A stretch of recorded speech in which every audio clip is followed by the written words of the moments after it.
ternyata apa yang dilakukan oleh KDM dengan regulasi yang dia sudah bikin, loh kok ini juga berbeda apa yang dia suarakan, yang itu tadi dengan apa yang dia putuskan dalam bentuk dokumen regulasinya, dalam bentuk misalkan sekarang perubahan APBD 2025. Ya. Komunikasi antara gubernur dengan DPRD. Ya. Dan ini juga katanya masalah ya, sehingga menimbulkan kritis tajam ya, sorotan-sorotan tajam dari DPR yang seolah-olah diajakan dalam proses perubahan-perubahan itu. Ya. Dikosongkan, dihilangkan, dan itu juga akan menimbulkan problem berikutnya. Gitu kan, hal yang nah, saya mikir ini Pak KDM ini dia YouTuber atau gubernur nih? Nah,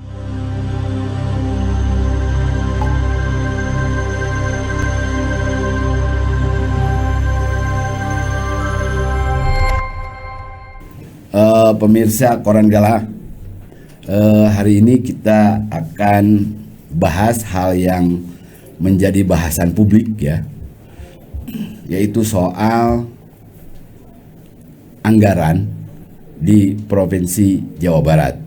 Ini menarik ya, menjadi diskusi publik karena terdapat perubahan-perubahan. Ini terkait juga memang dengan efisiensi dan sebagainya. Tapi yang lebih menarik lagi adalah terjadinya berkali-kali perubahan ya dalam peraturan gubernur sebelum masuk ke pembahasan di DPR untuk diajukan sebagai Perda APBD 2025. Di kesempatan ini kita kedatangan orang yang kompetensinya sangat tinggi dalam soal anggaran, Kang Nandang Suherman. Beliau adalah pemerhati anggaran dari Perkumpulan Inisiatif. Juga dia jadi Dewan Daerah Jawa Barat dari Forum Indonesia untuk Transparansi Anggaran atau FITRA. Nah, sebelum kita masuk ke topik bahasan, Kang, akhir-akhir ini ya soal anggaran ini menjadi perhatian publik ya, yang biasanya publik hare-hare ya terhadap anggaran teh. Tapi sekarang itu banyak sekali forum-forum, banyak sekali pembicaraan-pembicaraan di publik yang menyoroti hal ini. Aya naon sih Kang serasa Kang gitu. Ini kan sebenarnya kalau dari sisi saya sebagai pemerhati atau aktivis di isu-isu kebijakan publik khususnya di terkait anggaran, ini suatu berkah dengan adanya sekarang perhatian publik khususnya Jawa Barat yang terkait dengan anggaran, karena eksplosifnya Gubernur KDM ini membicarakan atau mengangkat di konten channelnya terkait dengan anggaran, dan anggaran-anggaran yang dia bedah itu anggaran-anggaran yang lebih praktis, lebih mudah dicerna, mudah dipahami dengan bahasa-bahasa Kang Deddy yang sudah banget gitu ya, dan itu langsung ditangkap oleh publik. Oh ternyata anggaran di Jawa Barat lupa dipakai, nah kan gitu, karena yang dia tonjolkan seperti itu, sehingga orang akhirnya muncul perhatian di situ. Itu sehingga sekarang menjadi dalam tanda kutip heboh lah ya. Iya. Heboh. Dan di satu sisi saya merasa diuntungkan karena selama ini saya teriak seperti itu tidak pernah ada yang dengar. jadi kan ini memancing publik untuk apa ya, peduli anggaran ya. Anggaran betul. Ya, oke. Nah, tapi apakah cukup ya hanya publik saja yang mengetahui anggaran, sementara kita tahu kan ya pengetahuan publik tentang anggaran itu kan pasti sangat terbatas. Nah, Kang Nandang ini sebagai pakarnya ya, pemerhati yang intens dari dulu mengamati soal anggaran. Nah, bagaimana dengan anggaran APBD 2025 Jawa Barat ini? Ya, saya selalu kalau melihat anggaran itu ingin dilihat dari dua hal. Satu dari sisi prosesnya seperti apa sih ya, prosesnya termasuk proses politiknya, dan yang kedua isinya, hasilnya. Gitu. Saya potong dulu nih dari proses politiknya ya, dari proses regulasinya. Ini kita juga memperhatikan ya, ada suara-suara yang justru menarik juga nih dari kalangan DPR ya, sebagai mitranya pemerintah daerah yang menyoroti bahkan mengkritisi tajam soal APBD 2025 ini. Aya naon sih sebenarnya itu? Ya, saya termasuk yang juga khawatir. Iya, termasuk Kang Danang sering bersuara juga. Loh, waktu awal KDM mengangkat isu anggaran dan dia tunjukkan data-datanya, bagaimana ketidakadilannya anggaran. Kenapa anggaran ini kok lebih banyak ke daerah ini atau ke ormas ini, gitu kan? Itu publik cukup aware di situ, bagus. Dan dia mengangkat dari situ. Tetapi kalau lihat dari sisi sekarang prosesnya, ternyata apa yang dilakukan oleh KDM dengan regulasi yang dia sudah bikin, loh kok ini juga berbeda apa yang dia suarakan, yaitu tadi dengan apa yang dia putuskan dalam bentuk dokumen regulasinya, dalam bentuk misalkan sekarang perubahan APBD 2025, terutama lontaran-lontaran yang ada di channel YouTube-nya. Setelah saya cross check dengan dokumen resminya, ada beberapa hal yang tanda tanya berbeda gitu, itu sehingga. Tetapi kan sudah kadang yang dilontarkan oleh KDM, itu banyak hal yang seperti itu. Contoh misalkan KDM ingin dia ngecek berapa sih itu anggaran pendapatan pajak untuk kendaraan bermotor, kan gitu. Ada jalan di Jawa Barat rusak, saya keliling Jawa Barat tuh semua juga butuh ternyata itu, kok jalannya bisa seperti itu, karena cukup gede kan, tahu di situ kenapa jalan rusak terus, sehingga dia pernah melontarkan buat nggak bangun jalan, nah, gitu kan, buat jalan, kayak gitu. Nah benar nggak tuh saya cek di APBD-nya kebijakannya seperti itu nggak, kan gitu kan? Saya merujuk terhadap dokumennya, ya seperti itu. Terus yang kedua misalnya dia bicara terkait dengan hibah yang yang selama ini yang dia apungkan, hibah terkait dengan potensi penyelewengan, itu kan rame lah. Hibah untuk pesantren ya kan, muncul rame lah. Dan yang sudah tertuduh kan mantan gubernur dengan Pak UU Ruhjana itu, hingga ada 40 miliar yang diduga gitu, kenapa ini bisa begitu mudah, bahkan ada di YouTube-nya itu dalam waktu beberapa menit bisa dicairkan, yang kayak gitu kan, itu yang di konten. Tapi saya lihat di sisi regulasinya, dari sisi ininya BPK sendiri gitu ya, untuk yang 2000 ini, untuk yang 2023 itu tidak mengomentari itu, tidak mengomentari itu. Memang pernah ada tahun sebelumnya, tapi yang berulang-ulang dia komentari dan jadi temuan juga untuk ditindaklanjuti, gitu. Nah hal-hal yang seperti ini menurut saya sih tidak cukup hanya dilontarkan oleh KDM itu, tapi dia juga harus mendorong sekarang itu institusi yang ada di bawah dia, inspektorat, untuk meriksa, gitu.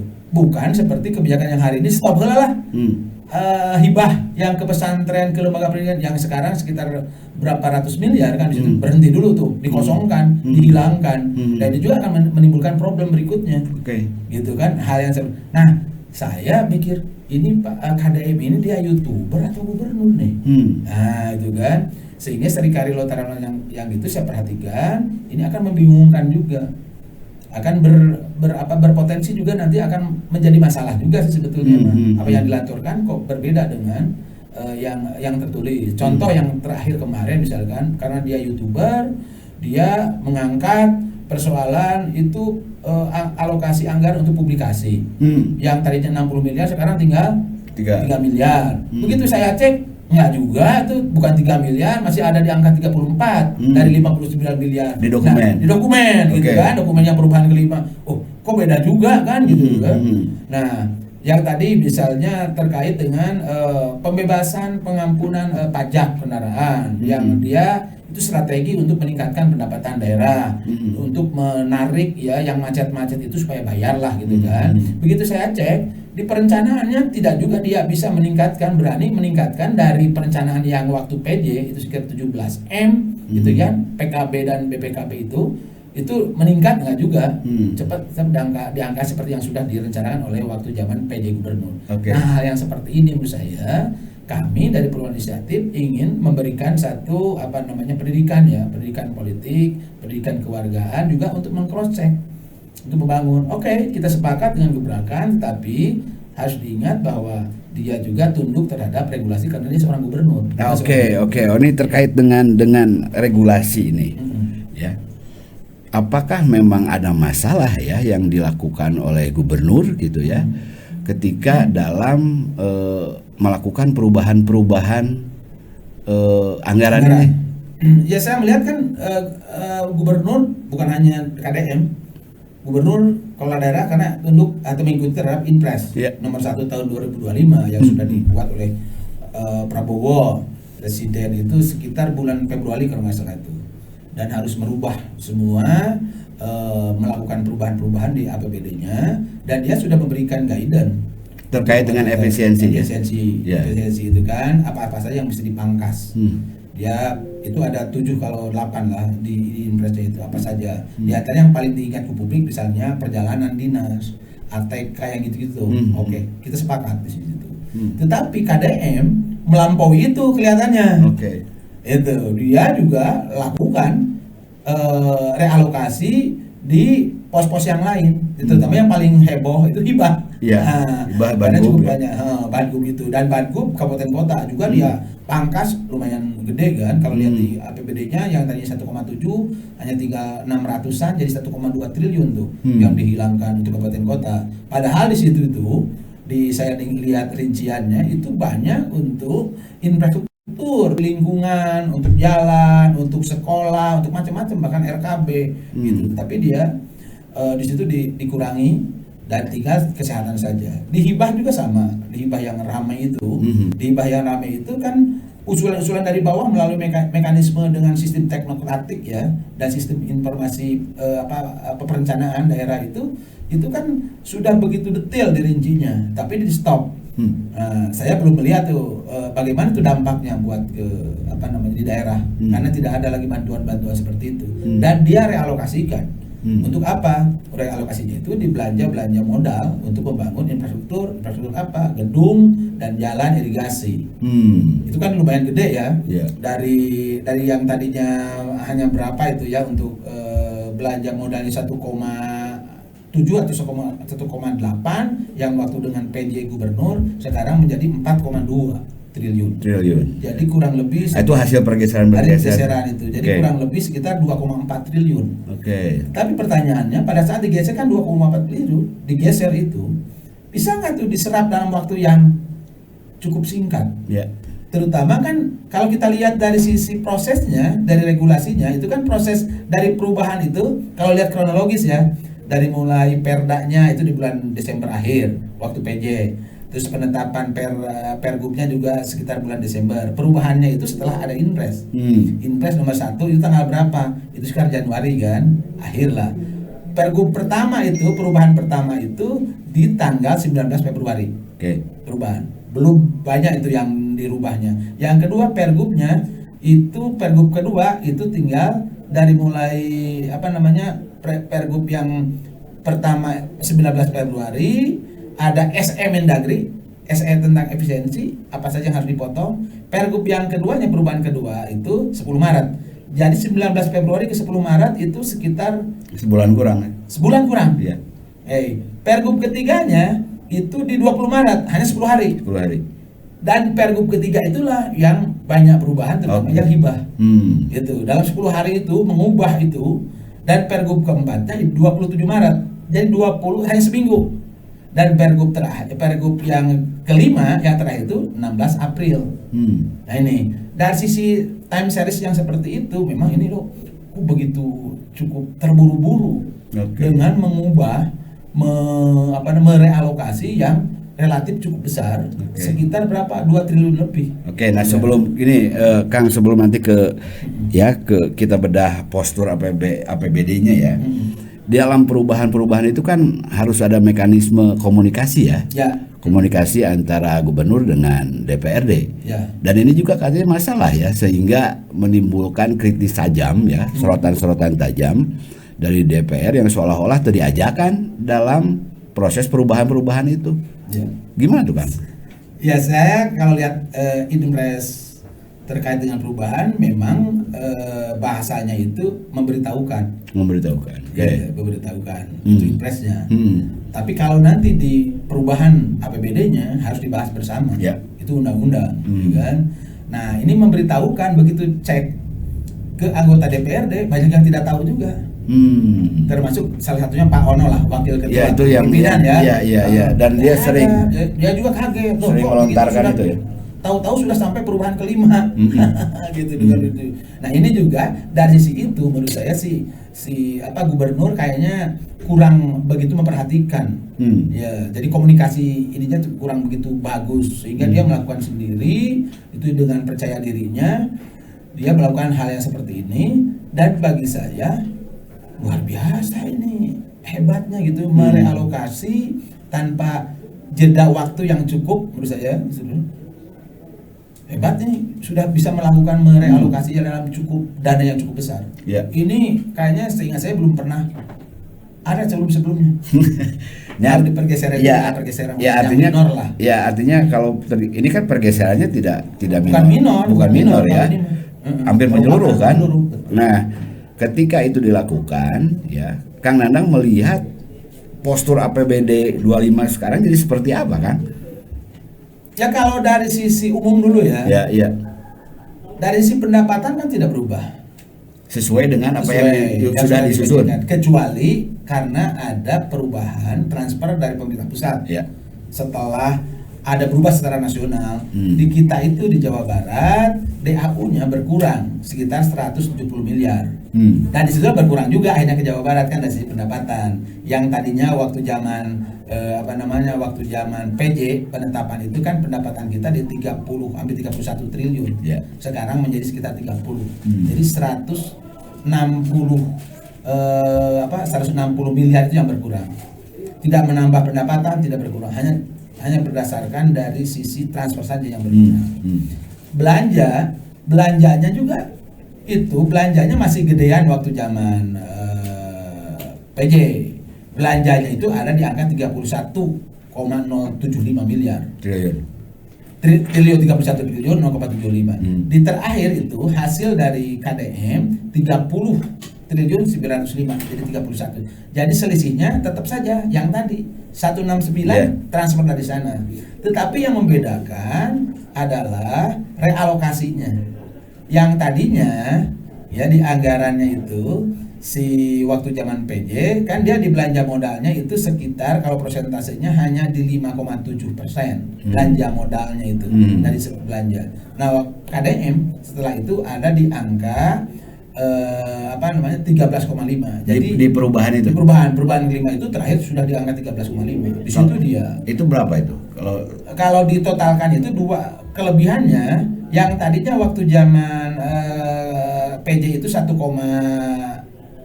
triliun menjadi hampir 3 triliun. 2 kali lipat lebih. Iya. Itu yang paling gede ya. Yang berkurang apa? Yang berkurang di belanja operasi, tapi kurangnya pun sebetulnya kalau saya lihat kan gini, belanja operasi itu ya di dalamnya kan komponennya ada belanja pegawai, ya kan, belanja barang jasa, belanja subsidi, belanja hibah, bantuan sosial gitu kan kelompoknya itu. Nah ini di belanja operasinya itu yang berkurangnya itu tidak terlalu besar. Tidak besar juga menurut saya itu. Kalau lihat persentase, kalau nominalnya memang 741 miliar. Tapi kalau lihat persentasenya itu hanya di sekitar 3%-an lah perbedaannya itu. Perbedaannya itu bukan 3%, bahkan 2%. Gitu. Yang paling gede di belanja modalnya. Nah, belanja modalnya itu gedenya untuk apa? Untuk mengalokasikan membangun di gedung, ya kan? Belanja modal gedung, jalan, irigasi. Dan di situ. Kalau gedungnya itu 1,2 triliun yang tadinya dari sekitar berapa ya itu di belanja gedungnya itu di 300 miliar tadinya itu, sekarang sudah menjadi di 1,2 triliun. Jadi 800 miliar lebih. Gedung itu nambahan. Belanjanya itu untuk gedung. Kalau untuk jalannya, untuk jalan irigasi yang sering dikeluhkan oleh warga, klaim dari ya di seluruh Jawa Barat itu adalah sering banyak jalan butut yang tadinya dia waktu zaman PJ BI Arifin itu 480 miliar menjadi 1,48. Jadi 1 triliun lebih kelebihan itu mensupport.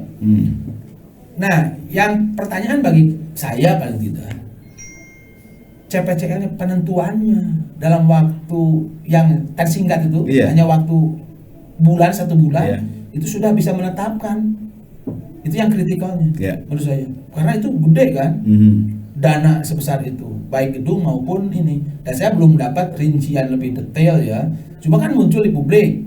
Ternyata banyak juga dia akan membangun di samping gedung, dan gedungnya gedung apa? Gedung pemerintahan juga kan. Ada juga RKB ada ya. Tapi lebih banyak berapa tuh? Berapa apa rinciannya? Saya belum dapat angkanya. Tapi melihat tadi itu, kalau RKB yes kami butuhkan. Tapi kalau membangun gedung pemerintahan, kayaknya sih yang sekarang masih oke-oke saja gitu. Iya. Cuman kan kita tahu bahwa KDM menempatkan atau memperdekat layanan dalam konteks gubernur itu membuat 5 wilayah layanan gitu. Dan dia membutuhkan memang gedung-gedung itu harus direhabilitasi atau dibangun. Yang ini menurut saya bertentangan dengan semangat efisiensi. Itu. Iya. Ya yang di situ, dan kita harus mengawasi itu. Benar nggak? Nih, itu menjadi prioritas, menjadi sangat urgen di tengah keterbatasan anggaran yang selama ini sedang didung-dungkan di pemerintahan kita. Nah, Kang, ini kan publik ya, kembali lagi banyak mengetahui soal kebijakan-kebijakan anggaran Provinsi Jawa Barat itu dari statement-statement gubernur ya, yang disalurkan melalui akun YouTube-nya, channelnya KDM itu ya.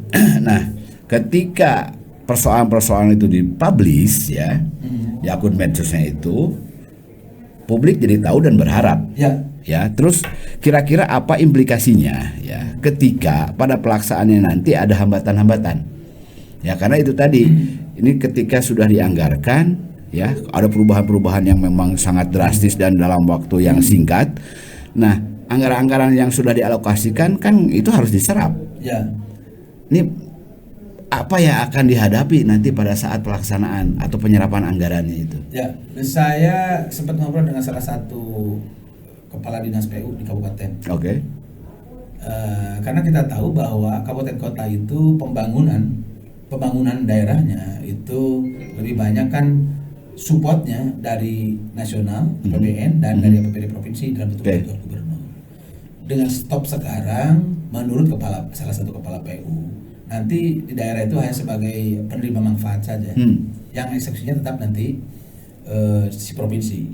Termasuk juga di YouTube KDM terkait dengan membangun, yang kritik dia menyetop terkait dengan bangunan hibah yang keagamaan. Jadi nanti itu yang sekolah-sekolah keagamaan itu tinggal nerima kunci.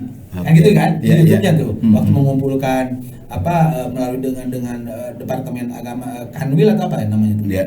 Itu. Nah, saya habis pikir, emang dibolehkan nggak secara regulasi? Gitu kan? Seperti itu. Punya nggak cantolannya? Tinggal diterima. Dan dalam waktu yang sangat singkat dia bisa mengidentifikasi keseluruhannya. Padahal dia waktu itu memerintahkan kepada kepala Departemen Agama Jawa Barat itu untuk mengidentifikasi, mengumpulkan data. Sementara duit mungkin sudah ada gitu kan. Nah, apakah KDM punya tim khusus untuk menseleksi dan bagaimana mekanismenya? Jangan sampai gitu yang dia kritik menyetop hibah itu karena banyak salah sasaran, dia juga melakukan hal yang sama karena kurang begitu cermatnya pada saat mengidentifikasi dengan waktu yang sangat singkat. Ini yang menjadi kritikal bagi saya. Gitu. Nah, ini kenapa begitu mudahnya, begitu beraninya kadang melakukan itu. Sebab kalau ini gagal, akhirnya kan dia akan menjadi cemoohan juga. Nah, sama aja gitu kan. Apalagi kalau misalkan nanti diidentifikasi, nanti ini untuk kepentingan-kepentingan jaringan-jaringannya, dia hanya mengganti aktor saja. Kalau saya sih tidak mengharapkan itu. Saya tidak mengharapkan itu, mudah-mudahan tidak terjadi. Tapi kan ini nanti harus betul-betul teruji nih untuk penentuan CPCL-nya itu. Karena gede nih. Yang sekarang yang sekarang menjadi ribut ya. Kan orang akhirnya PKB provinsi juga bereaksi karena di dalamnya banyak juga, betul. Dan saya pastikan kalau lihat usulan-usulannya itu banyak memang untuk usulan-usulan RKB, usulan honor, untuk honor-honor guru di mereka yang notabene yang non ASN tentu saja, yang sangat mereka butuhkan untuk itu. Nah, kan gini, hari ini ya Jumat ya, tanggal berapa sekarang? 16. 16 ya. DPRD Jawa Barat menggelar sidang paripurna. Ya. Oke, antara lain membahas ini ya soal perubahan APBD.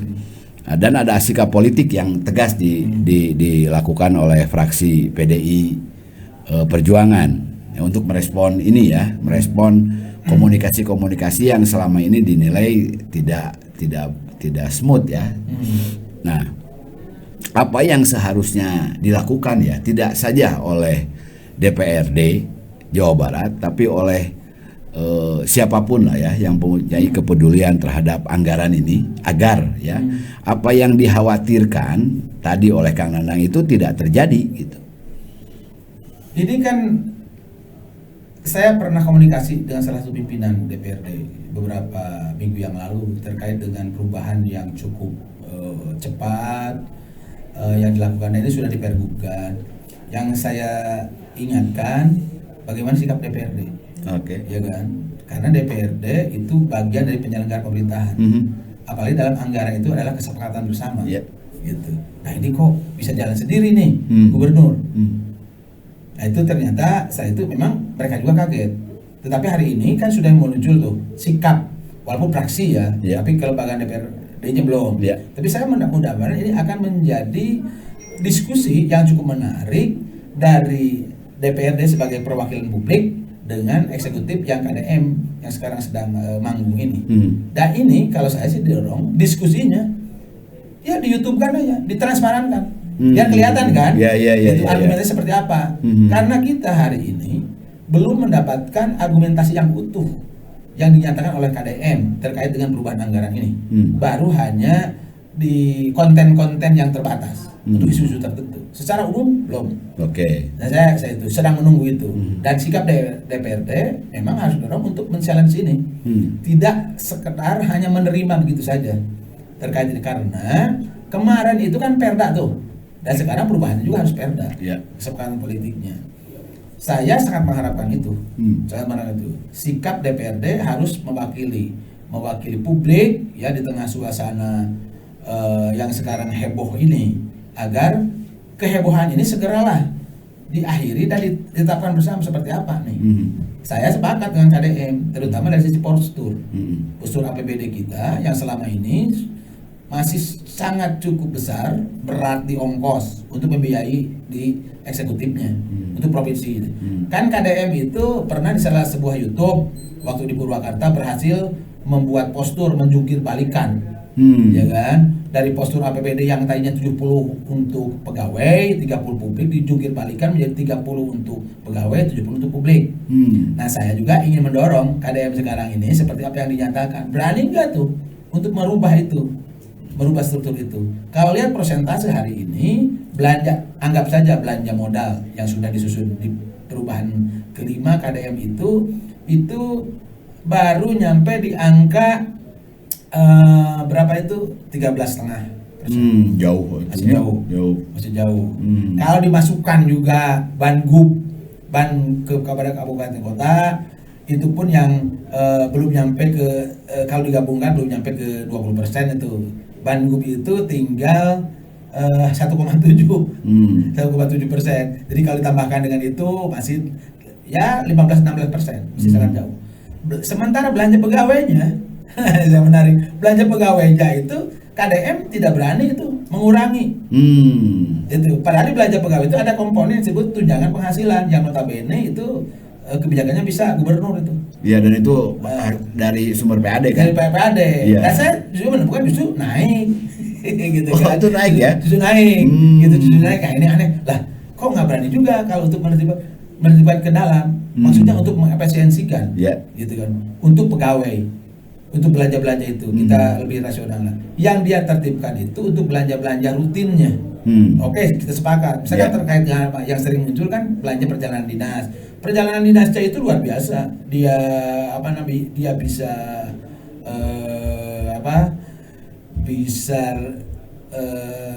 efektifkan, bisa efisiensikan. Itu ratusan miliar. Perjalanan dinas di mana? Di di Jawa Barat itu yang berhasil dia juga di angka 340 miliaran di pangkasnya. Itu menurut saya sudah. Makan minum misalnya, makan minum rapat itu juga dia pangkas, ya kan? Itu juga dia pangkas lumayan cukup gede juga gitu. Dari situ saya oke saja dan direalokasi untuk belanja-belanja publiknya. Nah, yang harus hati-hati memang pada saat menentukan detilannya belanja publik apa. Itu kalau di SA itu untuk pendidikan, untuk kesehatan, untuk belanja-belanja yang langsung mendongkrak ekonomi masyarakat. Nah, itu yang harus ini kan. Nah, seperti itu menurut saya sih. Kalau belanja yang lainnya, saya yang tadi yang ini ya, belanja yang tadi itu yang untuk gedung dan ini harus kalau gedung terutama yang kritikal menurut saya. Jangan sampai ada nanti yang numpang ngebangun macam-macam, bahkan isunya kan ada membangun gapura yang kayak gitu. Ini jangan menjadi prioritas dulu deh, mendingan RKB gitu yang harus diirikan. Itu harus tahan diri dulu lah ya, yang kayak gitu nih. Ya, terakhir nih Kang, selain dari harapan ya agar komunikasi politik antara DPR dengan gubernur ini ya semakin sehat ya. Karena yang dipertaruhkan adalah APBD untuk pembiayaan pembangunan Jawa Barat. Ya, syukur-syukur kalau ini terjadi. Kalau tidak terjadi apa dampaknya, Kang? Ya semakin distrust ya, kepercayaan publik ya terhadap termasuk KDM sendiri kan. Dia akan menjadi backfire. Dari statement yang selama ini sangat populis, ini kalau tidak terjadi, ini akan berbalik kepada dirinya. Dan saya tidak mengharapkan itu terjadi. Dan yang kedua, saya mengharapkan ke depan memang KDM harus lebih memberikan kepercayaan terhadap birokrasi, mengawasi birokrasi, dan kita tahu birokrasi kan rata-rata sudah jumud lah sudah itu. Tapi saya yakin masih banyak yang cukup baik dan dia harus mensupport itu, memperkuat institusi kelembagaan lah. Jangan sampai dia membuat kebijakannya hanya lontaran-lontaran sesaat. Jadi libatkan lagi para ahli secara teknokratik, libatkan di situ termasuk juga untuk meluruskan alokasi budget yang seperti ini. Jangan tinggalkan itu. Jangan pakai rarasaan. Jangan pakai rarasaan. Gunakan itu karena ada ilmunya kan. Masa kita anti sains, anti ilmu, ya gitu. Saya tidak mengharapkan itu. Jadi ke depan, mumpung ini sebuah gebrakan, di saat ini nanti akan muncul equilibrium baru lah gitu ya. Nah, ini yang saya harapkan seperti itu. Hatur nuhun Kang Nandang. Pemirsa, barusan kita sudah ngobrol ya, mudah-mudahan ini ada manfaatnya dan mumpung ini awal ya dari pemerintahan yang baru. Sedini mungkin ketika ada persoalan-persoalan segera diselesaikan. Jika tidak, itu yang jadi pertaruhan adalah nasib 50 juta rakyat Jawa Barat. Itu bukan untuk dimain-mainkan. Hatur nuhun. Assalamualaikum warahmatullahi wabarakatuh. Bank BJB, tanda mata untuk negeri.